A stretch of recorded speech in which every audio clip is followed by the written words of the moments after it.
मैं आपसे अपने लोगों से, दोस्तों से, प्यारों से ये एक वादा करता हूँ, और मैंने ये पहले कोर्ट में भी बैठ के एक ऐसी मुक़द्दस कुर्सी पे, जिसे मैं बहुत एक मकाम और मुक़द्दस समझता हूँ, वहाँ बैठ के भी मैंने कहा जी मेरा कोई पॉलिटिकल इरादा ज़िंदगी में कभी नहीं होगा।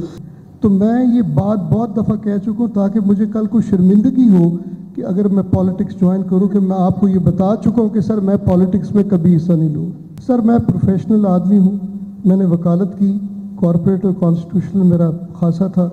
वहाँ से फिर मैं जज हुआ, खिदमत की,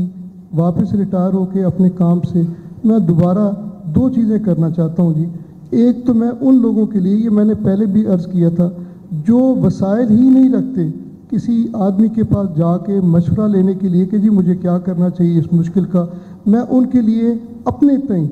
एक फ्री लीगल एड का एक सेटअप क्रिएट करना चाहता हूँ।